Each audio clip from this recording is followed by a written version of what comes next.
బైబిల్లో ఏముందో నువ్వు చదువుతున్నావు, నీకు అర్థం కావట్లేదా? దేవుని వాక్యం ఏమంటుంది? దేవుని ప్రేమించమంటుంది, అది నీకు అర్థం కావట్లేదా? దేవుని ప్రేమిస్తున్నా అంటున్నావు, కానీ నువ్వు దేవుని యొక్క చిత్తాన్ని నెరవేర్చేవాడు వాళ్ళు ఉన్నావంటే నువ్వు ఎలా దేవుని ప్రేమిస్తున్నావు? దేవుని ప్రేమిస్తున్నాను, దేవుడు అంటే నాకు ఇష్టం అంటున్నావు, కానీ నిజంగా దేవుని యొక్క ప్రణాళిక ఆయన చిత్తాన్ని నువ్వు నెరవేర్చినప్పుడు నువ్వు నిజంగా ఎలా ప్రేమిస్తావు?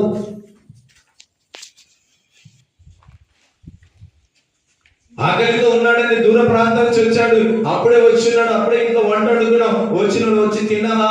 తినే వచ్చుంటావులే అంటే ఎలా ఉందండి? తినే వచ్చున్నావులే, ఇప్పుడు అక్కడి నుంచి ఇక్కడికి వచ్చావు కదా, తినే వచ్చుంటావు. ఒక వ్యక్తిని నువ్వు నిజంగా నువ్వు ప్రేమిస్తున్నావు అంటే ఆ వ్యక్తి బాధ్యత నువ్వు తీసుకుంటావు, ఆ వ్యక్తి బాగోగు నువ్వు చూసుకుంటావు, ఆ వ్యక్తి నువ్వు తిన్నాడా, ఉన్నాడా, పడుకున్నాడా, లేచాడా అని చెప్పేసి నువ్వు చూస్తుంటావు.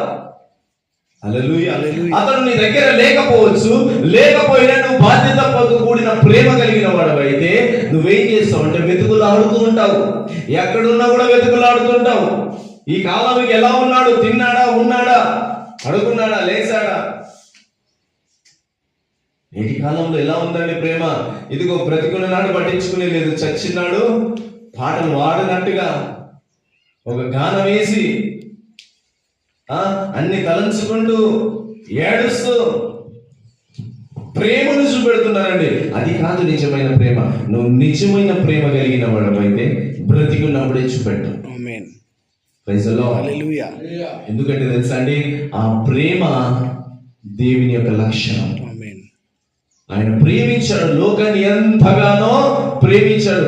ఎంతగా ప్రేమించాడంట అంటే తన 2 చేతులు చాచి శిలువ మరణము నొంది తల దించుకొని మరణించినంత ప్రేమ అండి ఆయన.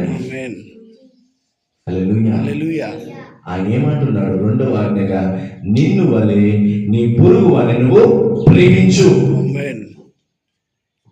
కొంతమందికి